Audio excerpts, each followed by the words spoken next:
Well, welcome back to the channel. Now, if you watched the last video, you know that I broke something, okay? So this is what I found. My joystick was basically limp, to use a better term. So my up and down on my loader would not go up and down. It would curl, but it would not go up and down. So I knew something was broke inside this handle, not also to mention that it was no longer straight up like this here. It was, you know, laying down. So I took this boot off and this is what I found, okay?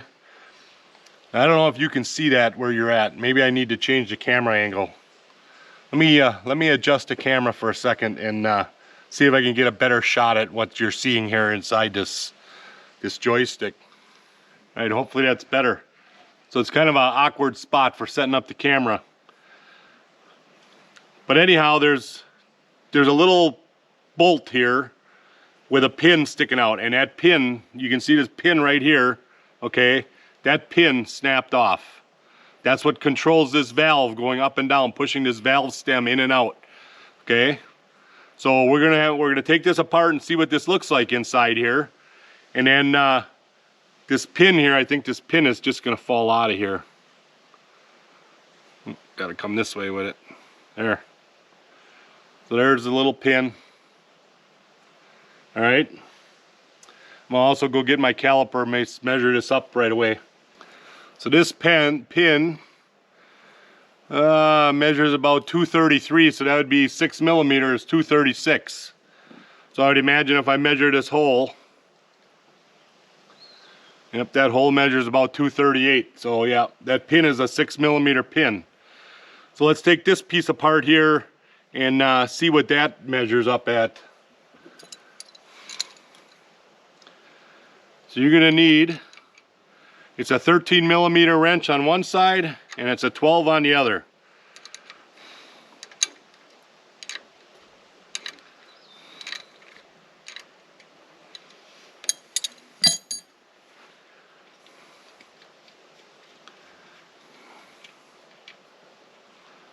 Okay. Yeah, there's a lot of slop in that hole. I don't think that matters much. So that measures 345, and this measures about 341. So what would that be? 9 millimeter? 8.7 millimeter to be exact. Okay, so this is a fancy little pin that they made. They turned this piece and then put threads here, then the other pin was on this side here. Like that, okay? So that's a fancy little pin, but I have an idea here of how I can fix this. So let's go into the garage here and I'm gonna show you my solution to fixing this broken pin. This is what I'm gonna do, guys. Now this type of repair isn't for everybody. Okay, so if you're not comfortable doing this type of work, then just don't do it. Take it into your dealer and have your dealer fix it for you.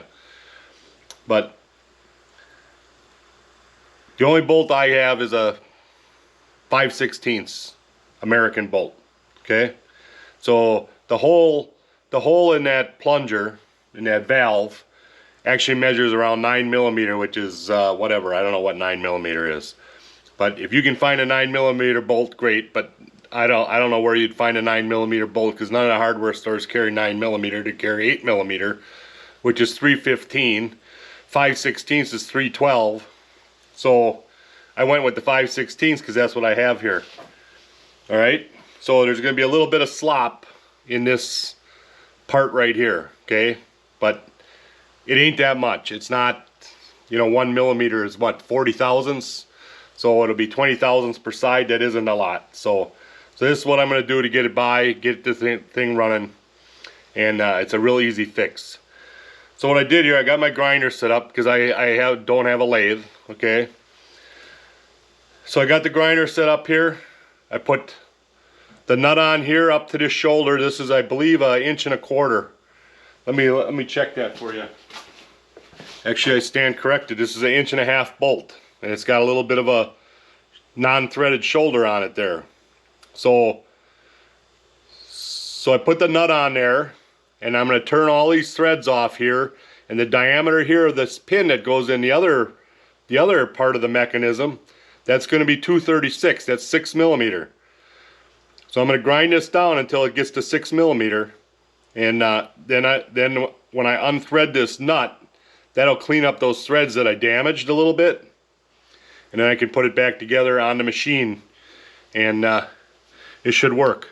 So what I got here is I got a deep socket, okay, 1/2 inch deep socket, and I put a nut in there just for a spacer, and I'm going to stick this in here like this, and that's going to be my lathe, okay. So I'm going to start this grinder up.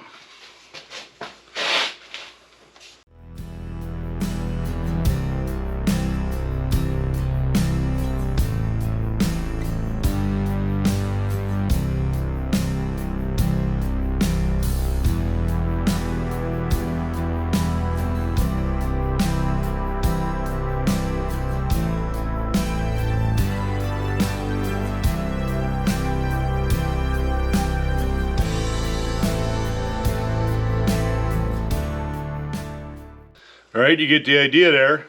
I'm just holding my finger here just so that the bolt doesn't come out of the socket. You could put tape or something in there to make it tighter, and then you wouldn't have to hold your finger there. But I'm just holding my finger there just so it, the bolt doesn't pop out of the socket. So I'm going to continue to grind this down until I get to 236 dimension. I am just about down to not having any threads on there, and I am at about 260-ish. So we have a little bit more to go yet here. Again, if you're not comfortable doing this kind of work, then just don't do it. Just take it to your dealer. I don't want anybody getting hurt doing this, but this is the way I fix stuff. I've been doing this for 40 years, and I still have everything. I still have all my fingers, my eyes, everything. You know, wear some protective equipment, glasses, whatever you need to do to make yourself comfortable. But, you know, always watch your fingers, where your fingers are going, you know. And like I say, you could put tape or even a little dab of super glue or something in here to hold that nut in there so it doesn't come out.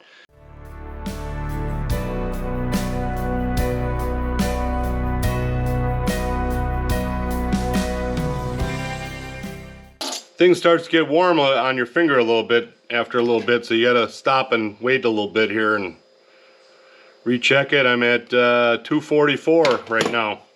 So we'll let that cool down a minute, and then we'll grind it the rest of the way. It's almost there.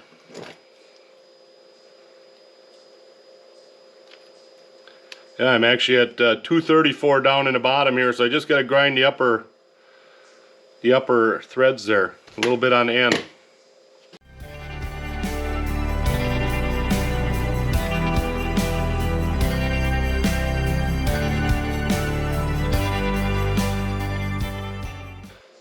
Okay, I am at about 236. 236, 237-ish. So let's go see how that fits in the machine out there. Okay, we're back with our pin we made. Now, just doing a few little rough measurements here. This bolt is a little bit long, all right? So what I did is I put a couple of these, they're military grade washers, okay? If you don't know what a military grade washer is, they're like spec'd out differently than a normal washer, so they fit real tight right on the bolt, okay? They're smaller in diameter, all right? So they're just barely over the head of the bolt, okay? So that gives me room. You got to be careful that you're not, there's like a step on this plunger here that you have to make sure. If you use a regular washer, I don't think it's going to fit. So I had these in my toolbox, so that's why I grabbed them. They work perfect for what I'm trying to do. So I'm just trying to take up a little bit of space here, so when I put this pin in here, it doesn't hit the casting over here on this side. Or I could cut this off too. That would be the other option. But I think this will work just fine. It fits right in there perfectly, without having to cut anything off. All right. So now I made this a little different, of course. Where was the original pin? Here's the original pin right here.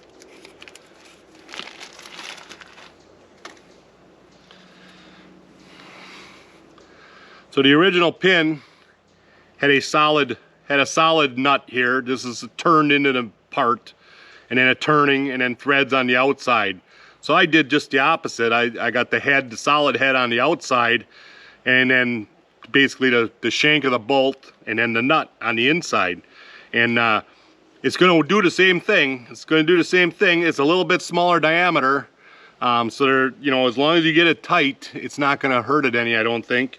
And so we're going to stick this in there, and we're going to see if that works. We're going to see if that makes the thing go up and down.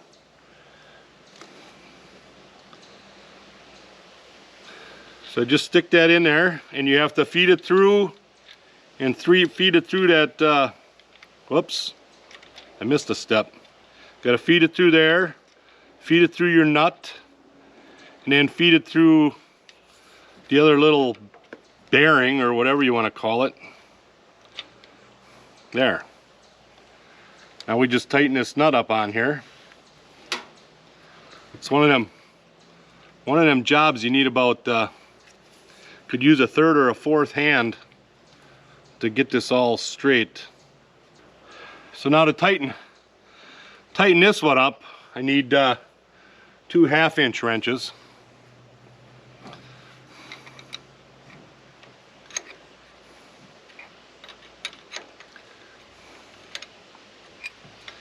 And you want this to be good and tight, because you don't want this to come loose while you're out there running a tractor or lifting something. And if you want to put a little Loctite on it, that's the way they had theirs. They had a little Loctite on there. But I think if you crank it good and tight, it'll be fine. Okay. And that's it. Joystick's back in the correct position. You unlock it there. Yep. Up, down. Look at that. Very simple fix. That took me, what, 10 minutes, 15 minutes to do? So I called the dealer, and the dealer said that the only way they can repair this is they have to replace this whole joystick assembly. Okay? And I want to say he told me it was $150, which seems cheap for this, because it looks like it's all, the whole valve, everything all has to be replaced. But I don't know that for certain. I don't know how this is all put on here. I didn't take that all apart. But anyhow, so, you know, if they'll cover it under warranty, maybe they'll cover it under warranty. I don't know, you know. But right now, this is how I'm going to fix it so I can get going. I got a lot of stuff to do right here now with the tractor. And this works. This works. We're going to go test it out. So we got to put the boot back on.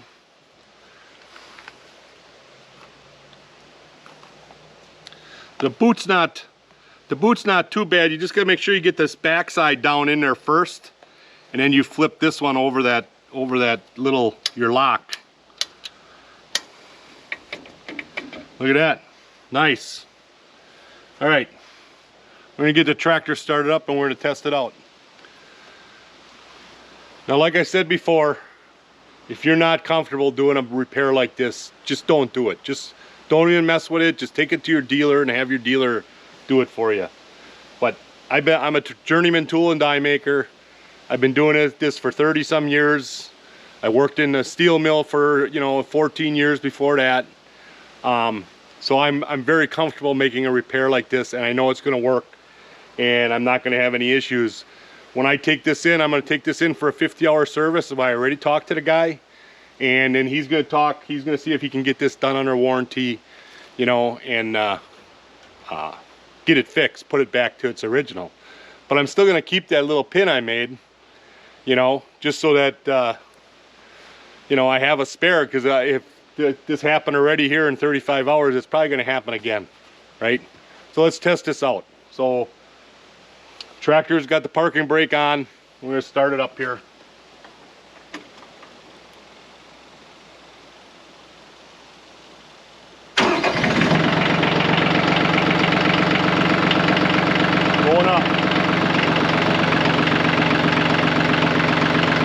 just fine. You can see that bucket going up.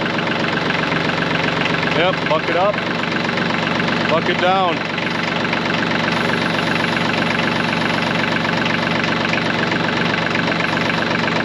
And it feels about the same. There really isn't no slop or nothing in there. So it feels about the same as it did new. So I think I made a good repair here. It'll get me to my 50 hours.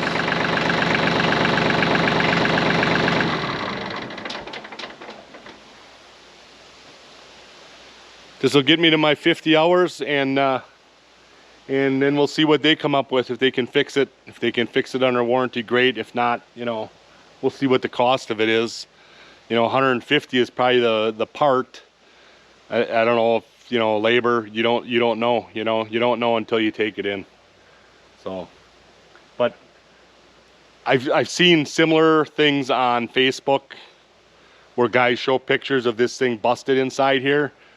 So this is a real simple, easy fix. For those of you that can do this kind of work, and if you got a lathe, if you have a lathe in your basement or garage, whatever, in your shop, it's even easier, because then you can just make the whole pin just the way they had it made, you know, to the right dimensions. But yeah, so there we go. So if you like these kind of videos, you know, make sure you give me a thumbs up and keep watching. We got a lot of stuff we're gonna do, and I mean, the next few weeks here, I got to get food plots planted and stuff. So that's what I'm going to be doing. I took the backhoe off. Pablo was here this week, and he helped me take that backhoe off. That was a little bit of a challenge doing it your first time, but it wasn't too bad. I think I can do it myself now. Now that I had somebody helping me the first time, I think I can do it myself now the second time. Putting my first implement on, that was a little bit of a challenge, getting the pins lined up and all that stuff. But I think I got that dialed in now, and so we're good to go. I was over there plowing yesterday, and driving around just plowing up the field with this implement I put on here. So keep watching, and until next time, see you later.